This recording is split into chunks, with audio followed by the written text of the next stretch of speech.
Bonjour et bienvenue sur Michael Jackson, le podcast. Je suis Michel Piscopo et étant fan de la première heure, j'avais envie de vous faire découvrir au fil de ces prochaines semaines un artiste de génie et un homme d'une grande générosité.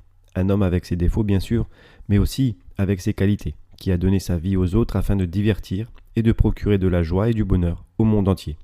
Il s'agit évidemment de Michael Jackson. Sachez que cette série de podcasts, l'un des rares podcasts sur Michael Jackson en français, est extrait de mon livre Michael Jackson, mon étoile, disponible sur Amazon en format livre numérique.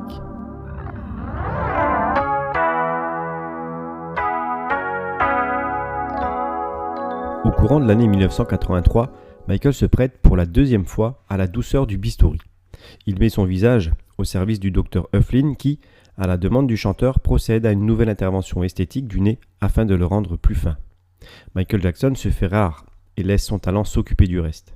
Thriller ne cesse d'enflammer les pistes des discothèques du monde entier et son créateur commence sérieusement à générer un véritable culte autour de sa personne, rendant sa vie de plus en plus compliquée.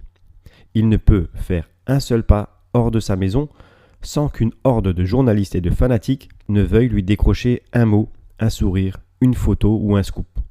Face à l'impossibilité de se rendre dans un endroit de son choix, Michael s'enferme chez lui à double tour. Le succès phénoménal de Thriller l'isole petit à petit.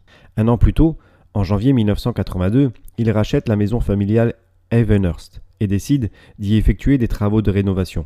En quelque temps, la villa des Jackson va se transformer en véritable palais des merveilles. Que ce soit à l'intérieur ou à l'extérieur, tout est modifié afin de donner au lieu un côté enchanté et féerique. Michael fait notamment installer un mini-zoo dans le jardin, un cinéma privé, des fontaines et des statues de marbre et rend l'intérieur de la maison plus spacieux. Et c'est dans cette demeure que Michael s'isole de plus en plus en 1983. Sa solitude grandit au rythme du succès et ses amis deviennent des personnages fictifs. Son idole s'appelle Peter Pan et sa chambre s'encombre de mannequins avec lesquels il fait la conversation. Son jardin se peuple d'animaux exotiques comme des girafes, des tigres, des lions ou des serpents, et son meilleur ami devient un jeune Afro-Américain de 12 ans, Emmanuel Lewis. Le jeune garçon est la vedette d'une série appelée Webster. La réclusion de Michael commence à soulever bon nombre d'interrogations dans les médias qui ne savent plus quoi écrire sur le sujet et c'est ce qui les poussera plus tard à imaginer des histoires montées de toutes pièces. De plus, Michael avoue avoir peur du monde extérieur et que le succès qu'il obtient avec Thriller rend les choses plus difficiles. Chaque jour, devant les grilles d'Havenhurst, des centaines de fans s'amassent pour essayer d'apercevoir la nouvelle idole des jeunes. Certains parviennent même à surmonter la clôture et se retrouver dans l'enceinte de la propriété, ce qui rend Michael encore plus méfiant. Sa crainte est de se retrouver face à un individu qui lui voudrait du mal. Sa solitude démarre progressivement avec, en toile de fond et en parfaite contradiction, le succès de Thriller. Les seuls qui le soutiennent sont ses rares amis ainsi que certains membres de la famille, particulièrement ses deux sœurs, Janet et Latoya. C'est d'ailleurs d'elles qu'il se sent le plus proche, mais ce sont aussi elles qui subissent les joyeuses taquineries et les jeux puérils de leurs frères. Mais c'est aussi de sa famille, notamment de ses frères et de son père, que viennent les plus grosses pressions à la fin de l'année 83. En effet, Joe Jackson veut réunir une nouvelle fois ses fils afin de repartir en tournée. Cela rapporte beaucoup d'argent et Joe Jackson le sait bien. C'est pourquoi il incite ses fils à faire pression sur Michael afin qu'il accepte une nouvelle série de concerts. Mais ce dernier ne veut pas entendre parler de tournée dans un premier temps. Mais au vu de l'insistance de ses frères, il accepte à contre-cœur, incapable de refuser quoi que ce soit à sa famille qui lui vend cette tournée comme étant la dernière et qu'elle marquera la fin officielle des Jackson 5. Les Jackson, dans leur majorité, veulent appeler cette tournée Victory Tour, mais Michael n'aime pas le concept. Il voudrait un nom plus évocateur de fin de cycle comme The Final Curtain, le rideau final. Mais les frères Jackson votent en majorité, soutenus par leurs deux parents. Et c'est donc le Victory Tour qui entrera dans l'histoire. C'est dans cette ambiance que l'ensemble des frères Jackson se lance dans les répétitions de leur nouvelle tournée. Au mois de septembre, ils annoncent officiellement qu'ils repartiront sur les routes des États-Unis et trouvent un accord avec Don King, célèbre organisateur de grands combats de boxe et homme controversé, en tant que promoteur des séries de concerts. Michael, une fois de plus, se distingue de ses frères en émettant de sérieux doutes quant à ce choix. Don King ne lui inspire pas confiance, mais il se plie, une nouvelle fois, aux décisions prises par ses frères et ses parents, pour ne pas faire d'étincelles.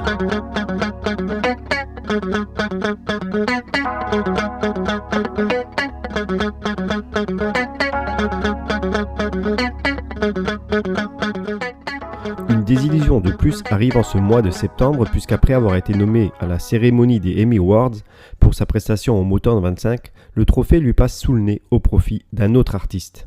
Deux nouveaux singles font leur apparition. Il s'agit du tube de l'album Thriller PYT. Le second titre, distribué dans le commerce, s'appelle Say Say Say et apparaît sur l'album Pipes of Peace de Paul McCartney.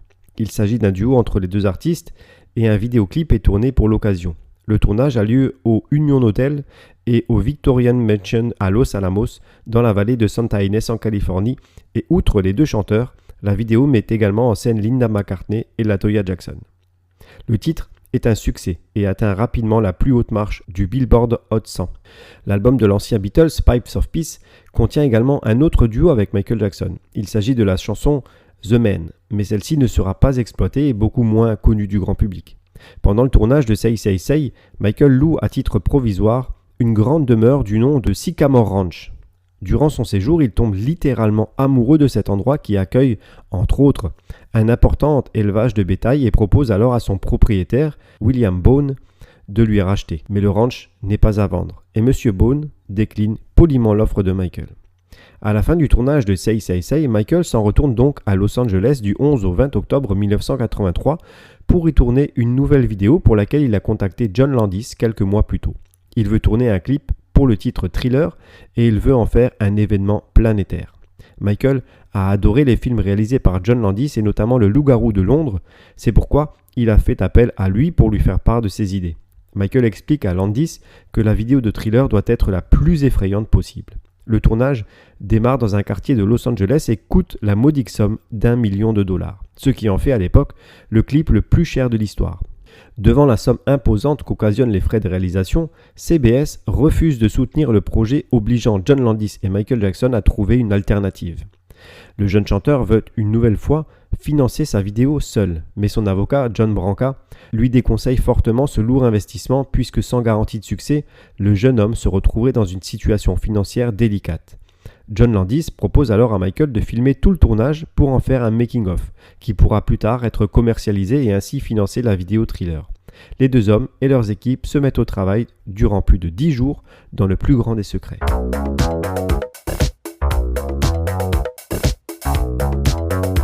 En parallèle, Michael et ses frères signent un contrat avec Pepsi Cola. La firme accepte de sponsoriser le Victory Tour en contrepartie de quoi les Jackson tourneront 2 spots publicitaires vantant les mérites de la célèbre boisson gazeuse. Le 30 novembre, c'est accompagné de sa famille tout entière ainsi que de son jeune ami Emmanuel Lewis que Michael est attendu au célèbre restaurant New York Tavern on the Green afin d'y donner une conférence de presse sur le lancement promotionnel de la tournée Victory. Mais Michael Jackson prend des distances évidentes à la vue de la mauvaise organisation des concerts. Il ne veut pas que le public pense qu'il est responsable de la déplorable gestion faite par Don King. C'est pourquoi il fait signer un contrat à King, lui interdisant de parler en son nom et de prendre toute décision concernant la tournée sans l'en informer. De plus, Michael juge les prix des places trop élevés. Les spectateurs sont contraints d'acheter leurs billets en participant à une loterie en échange de la somme de $120.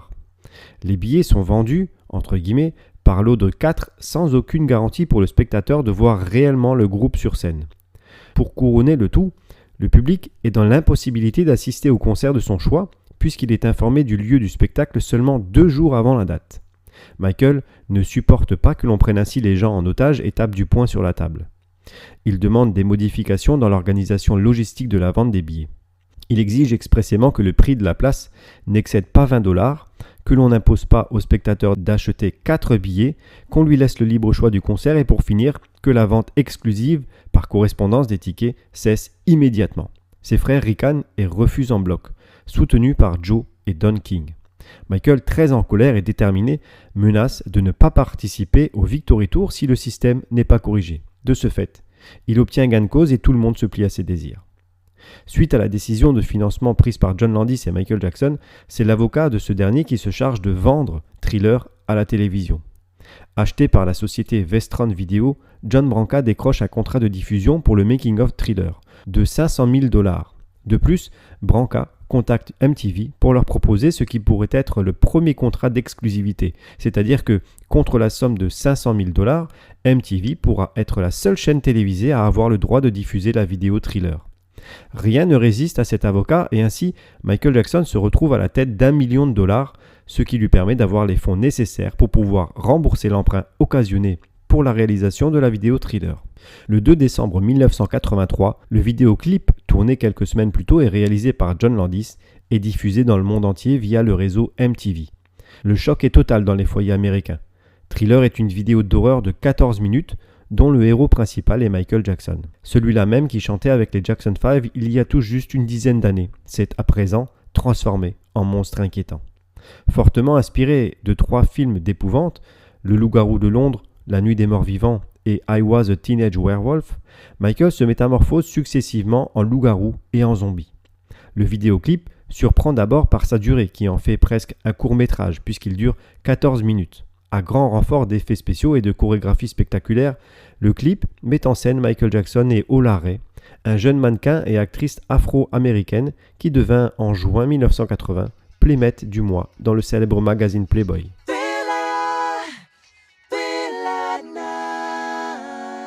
La cassette vidéo du Making of Thriller sort dans le commerce le 14 décembre 1983.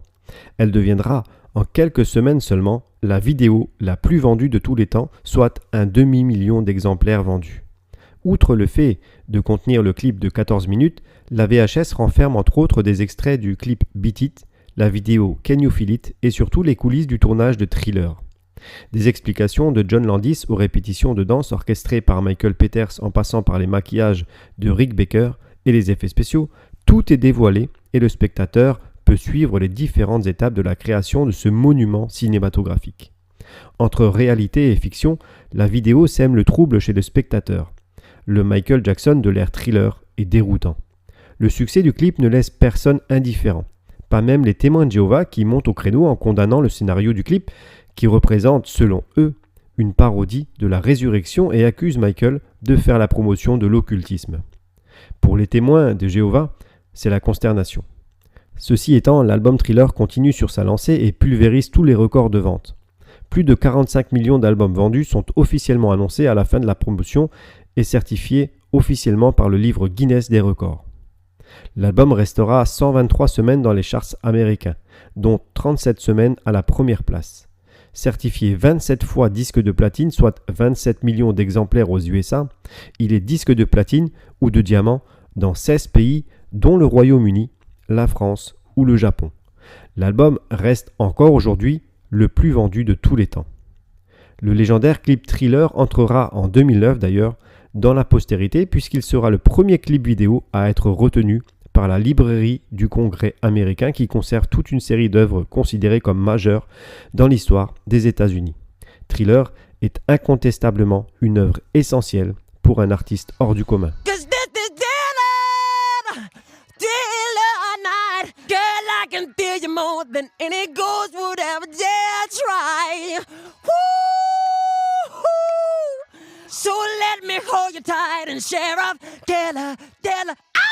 Voilà, c'est la fin de cet épisode de Michael Jackson, le podcast. Je vous donne rendez-vous la semaine prochaine pour la suite de l'histoire de Michael Jackson et revenir sur la légende. À bientôt.